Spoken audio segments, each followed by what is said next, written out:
नमस्कार। देश प्रदेश के इस खास सेगमेंट में आपका बहुत बहुत स्वागत है। मैं हूं आपके साथ जया कौशिक त्रिवेदी।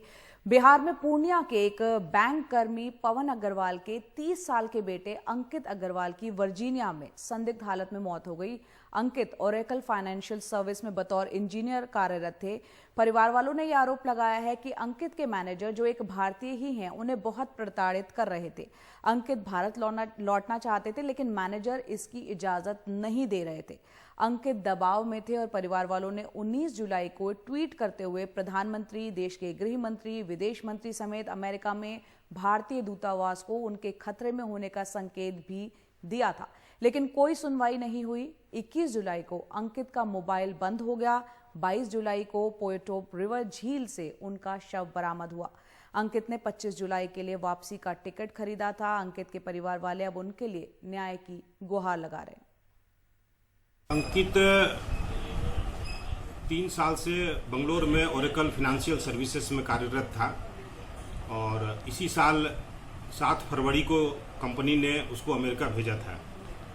और जब से वो गया 5-7 दिन बाद वहाँ पे लॉकडाउन हो गया और वो अपने रूम से ही काम कर रहा था। और लगातार 5-6 महीने काम करने के बाद में उसको लगा कि एक बार हमको इंडिया जाना चाहिए। और पहली बार गया था और उसने वहाँ पे कुछ किसी से परिचय भी नहीं हो पाया था। इस कारण वो अपने आप को काफ़ी थका हुआ महसूस कर रहा था, तो एक बार इंडिया आना चाहता था वापस। 20 तारीख को उसने इंडिया वापस आने का टिकट बना लिया, 25 जुलाई के डेट का। और हम लोगों ने कहा कि तुम आ जाओ, अगर वो लोग रोकेगा, कुछ करेगा तो फिर उसमें जो परिस्थितियाँ आएंगी हम लोग उसका सामना करेंगे। और 21 तारीख को उसका मोबाइल स्विच ऑफ हो जाता है। 21 जुलाई को गृह मंत्री को, प्रधानमंत्री को, विदेश मंत्री को, इंडियन एम्बेसी को अमेरिका में और बाकी जितने भी बड़े यहाँ के नेता हैं देश के, सारे लोगों को कि ऐसे ऐसे उस बच्चे की जान को खतरा है, वो काफ़ी डिप्रेशन में है, उसको किसी तरह बचाया जाए। लेकिन कहीं से हम लोगों को कोई मदद नहीं मिली। वहाँ के पुलिस में रिपोर्ट लिखाई कि ये बच्चा यहाँ से गुम हो गया है। और उसके बाद 22 तारीख को लेट नाइट में हम लोगों को पुलिस का खबर आया कि एक डेड बॉडी मिली है नदी में और वो हम लोग फोटो भेजिए, हम लोग उससे मिलान करेंगे। गणेश जो था वो सारा उनका मैनेजर उसको पूरी तरह से टॉर्चर कर रहा था। और जिस समय वो गया भी था फरवरी में, उसने परिचय कराया अपने ऑफिस के लोगों को कि ये बिहार से आए हैं, और एक टोंट की भाषा में उसका परिचय कराया, है ना। तो इसको तकलीफ भी हुई। इन्होंने कहा कि काम की बातें कीजिए, इस तरह की बातें मत कीजिए। अब रुक करते हैं अगली खबर का। बाबरी मस्जिद ध्वंस मामले में लखनऊ की विशेष सीबीआई कोर्ट 28 साल बाद 30 सितंबर को अपना फैसला सुनाएगी। इस मामले में बीजेपी के नेता लालकृष्ण आडवाणी, मुरली मनोहर जोशी, कल्याण सिंह और उमा भारती समेत 32 लोग आरोपी हैं, जिन्हें फैसले के दौरान कोर्ट में मौजूद रहने को कहा गया है। लालकृष्ण आडवाणी और मुरली मनोहर जोशी ने 23 और 24 जुलाई को वीडियो कॉन्फ्रेंसिंग के जरिए अपने बयान दर्ज कराए थे और अपने ऊपर लगाए सभी आरोपों का खंडन किया था। वहीं उमा भारती एनडीटीवी से वो कह चुकी हैं कि उन्हें फैसले से फर्क नहीं पड़ता। अगर उन्हें इस मामले में मौत की सजा भी हुई तो वो इसे आशीर्वाद समझेंगी। ऐसे में इस फैसले को लेकर एक बेताबी बनी हुई है। और अब आपको लिए चलते हैं महोबा, जहां पर क्रशर व्यवसायी इंद्रकांत त्रिपाठी की हत्या ने खनन की अवैध कमाई में पुलिस प्रशासन और माफियाओं की मिलीभगत को उजागर करके रख दिया है। खुद महोबा के पूर्व विधायक और इंद्रकांत की वायरल बातचीत में पत्थर के पहाड़ों के अवैध खनन के सौदे में प्रशासन कैसे वसूली करता है, इसका जिक्र सामने आया है। अब एसआईटी इसकी जांच कर रही है। क्या महोबा में काले पत्थरों के अवैध खनन का मकड़ जाल काफी साफ हो पाएगा, कभी भी साफ हो पाएगा, और क्यों महोबा को काले सोने की खान कहा जाता है? आइए देखते हैं हमारे सहयोगी रवीश रंजन शुक्ला की ये खास रिपोर्ट। पूरे पहाड़ों का काम नुकसान यही कर रहा है सबसे ज्यादा। जी जी जी जी। कोई आदमी मर जाए तो 15 लाख रुपए चाहिए ही जी। हर पहाड़ में 15,000 महीने चाहिए। जी बिल्कुल बिल्कुल, यही कर रहे हैं वो। हर जगह उनको रुपए चाहिए। कुल मिला के भ्रष्टाचार की अति मचा रखी है उन्होंने।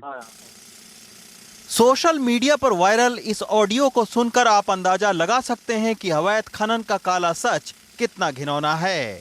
खनन की इसी अवैध उगाही के चलते इंद्रकांत को अपनी जान से हाथ धोना पड़ा और एसपी के खिलाफ मामला दर्ज करना पड़ा।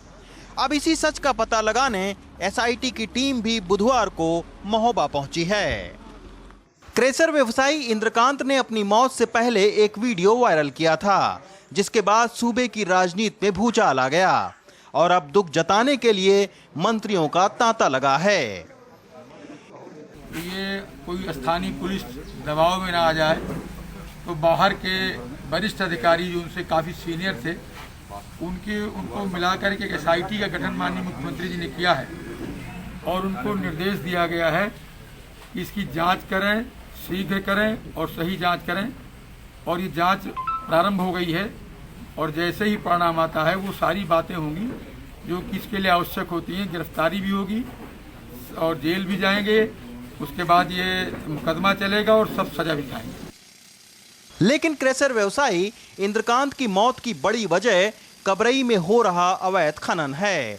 उत्तर प्रदेश में महोबा का ये कबरई इलाका पत्थर की वजह से काले सोने की खान कहा जाता है। हर साल यहाँ सरकार को महोबा के इस खनन से 1000 करोड़ रुपए का टैक्स मिलता है, लेकिन उससे कहीं ज्यादा 3000 करोड़ रुपए तक की अवैध कमाई की बंदरबाट अधिकारी, नेता और खनन माफियाओं के बीच होता है। इसी के चलते बीते 20 सालों से इस तरह के अवैध खनन ने करीब 300 पहाड़ों को निगल डाला है, लेकिन मजाल है किसी ने उफ तक किया हो। मैं इस वक्त खड़ा हूँ मौत की मंडी कबरई में सिद्ध बाबा की पहाड़ी के ऊपर। आप देख सकते हैं कि ये जो नजारा है ये 200 फीट नीचे तक पहाड़ों को खोद दिया गया है।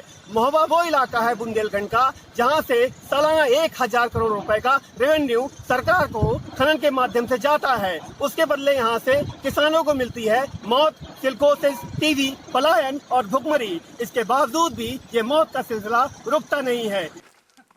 मध्य प्रदेश की सीमा से सटे होने के चलते महोबा के काले पत्थरों की तस्करी खूब होती है।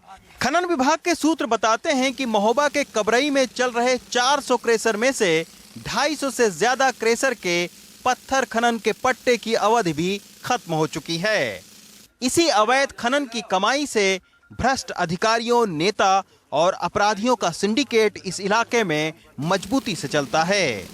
पत्थरों के अवैध खनन से जहां भ्रष्ट अधिकारी, नेता और माफिया करोड़ों रुपए की मलाई खा रहे हैं, वहीं महोबा के गरीब किसानों को पलायन, सूखे और भुखमरी से जूझना पड़ रहा है। उत्तर प्रदेश सरकार को चाहिए कि अब इंद्रकांत के हत्या का खुलासा तो करे ही, साथ में अवैध खनन के इस सिंडिकेट को भी तोड़ा जाए, तभी महोबा के लोगों को असली न्याय मिल पाएगा। महोबा से सचिन गुप्ता के साथ रवीश रंजन शुक्ला, NDTV इंडिया। और अब बात करते हैं मध्य प्रदेश के धार की। कोरोना की जांच को लेकर तरह तरह की लापरवाही की खबरें भी आ रही हैं। मध्य प्रदेश के धार जिले के निसरपुर ब्लॉक में 15 ऐसे लोगों की रिपोर्ट पॉजिटिव आ गई जिन्होंने जांच के लिए अपने सैंपल दिए ही नहीं थे। गांव-गांव में बनी जांच की टीम मध्य प्रदेश के टाना गांव पहुंची, मगर वहां सिर्फ 4 लोग ही सैंपल देने को तैयार हुए। लेकिन जांच करने गए अधिकारियों ने सैंपल रखने के ट्यूब में फर्जी नाम चिपका दिए और फिर रिपोर्ट में सारे ही पॉजिटिव बताए गए। राजस्थान के बूंदी जिले में चंबल नदी में एक नाव के डूब जाने से 10 लोगों की मौत हो गई। 25 लोग शुरुआत में बचा लिए गए थे। बताया जा रहा है कि नाव में सवार होकर करीब 40 श्रद्धालु एक मंदिर जा रहे थे, लेकिन नाव के डूब जाने की दुर्घटना ने इस यात्रा को मातम में बदल दिया। नाव पर महिलाएं, बच्चे भी सवार थे। कुछ ग्रामीण इस पर मोटरसाइकिल भी ले जा रहे थे नाव पर।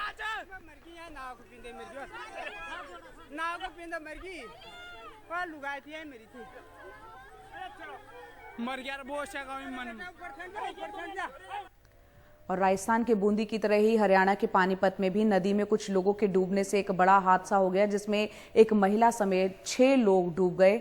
पानीपत के समालखा विधानसभा गांव के पास घूमने निकले एक परिवार को लगा कि यमुना का जलस्तर कम है और वो वहीं नहाने लगे।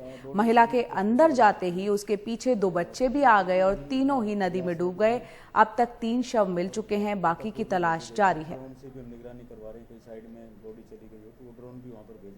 पूरा प्रयास कर रहे हैं कि जल्दी से जल्दी। प्याज का निर्यात बंद करने के सरकार के फैसले को लेकर किसान विरोध कर रहे हैं और इसी मामले को लेकर बुधवार को औरंगाबाद में जिला कांग्रेस कमेटी ने प्रदर्शन किया। इस साल बारिश और बाढ़ की वजह से फसलों को खासा नुकसान हुआ है। ऐसे में प्याज का निर्यात बंद करने के फैसले को लेकर किसानों में जो है खासी नाराजगी है।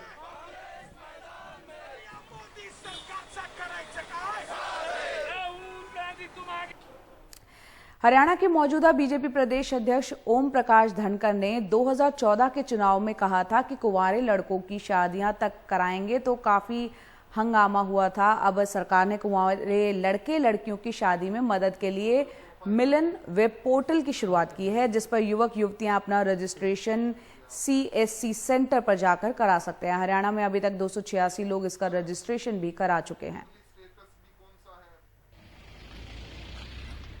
वहीं बुलंदशहर की बात करते हैं। कोरोना महामारी के इस दौर में लोगों को इलाज के अभाव में खासी परेशानी उठानी पड़ रही है और बुलंदशहर में एक 70 साल की बुजुर्ग महिला को गंभीर हालत में एम्बुलेंस लेने आई तो ठेले पर ही अस्पताल ले जाना पड़ा। एम्बुलेंस नहीं पहुंची तो ये हालत है बुलंदशहर में कि महिला जो है वो ठेले पर ले जाई गई।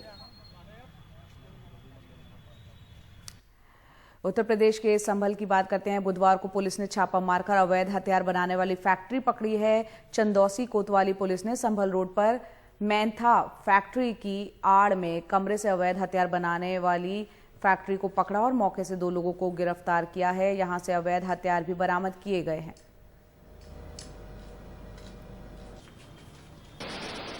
अनलॉक 4 में हिमाचल में कोरोना से बचाव के लिए लागू किए गए कुछ नियमों में राहत दे दी गई है। राज्य में दाखिल होने से पहले कोरोना की नेगेटिव रिपोर्ट दिखाना अब जरूरी नहीं होगा। इसके साथ ही इंटर स्टेट ट्रैवल के लिए जरूरी ऑनलाइन रजिस्ट्रेशन को भी खत्म कर दिया गया है। इन बदलावों से टूरिस्ट के लिए आसानी होगी। साथ ही राज्य सरकार के नियमों में ढील देने के फैसले से पर्यटकों पर निर्भर कारोबार उससे जुड़े जो लोग हैं वो काफी खुश हैं। तो हिमाचल सरकार के फैसले के बाद हिमाचल प्रदेश में प्रवेश के लिए अब कोविड टेस्ट जरूरी नहीं है। सरकार के इस फैसले से किराए पर मोटर बाइक देने वाले कारोबारी वो भी खासा खुश हैं। उन्हें लगता है कि करीब 5.5 महीने के लॉकडाउन के बाद उनका धंधा धीरे धीरे पटरी पर लौट आएगा। हिमाचल में बस सेवा को इजाजत नहीं दी गई है। मोटर बाइक कारोबारियों को इसका भी फायदा मिल सकता है।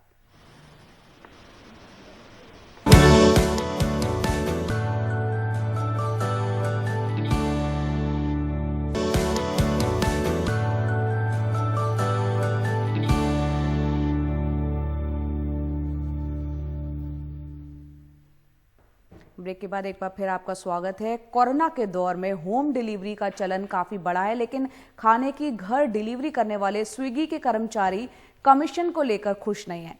हैदराबाद में स्विगी के करीब 2000 डिलीवरी एग्जीक्यूटिव्स जो हैं उन्होंने डिलीवरी पर मिलने वाले कमीशन की जो कम मिलती है उससे खासे वो नाराज हैं। इनके मुताबिक लॉकडाउन में डिलीवरी पर मिलने वाले 35 रुपए को कम करके 15 रुपए कर दिया गया है, जिससे उनकी आय पर खासा फर्क पड़ रहा है। पेट्रोल की बड़ी कीमतों को देखते हुए इनकी मांग है कि डिलीवरी पर मिलने वाला कमीशन दूरी के हिसाब से तय किया जाए, जिससे पेट्रोल पर होने वाला खर्च उनका निकल सके।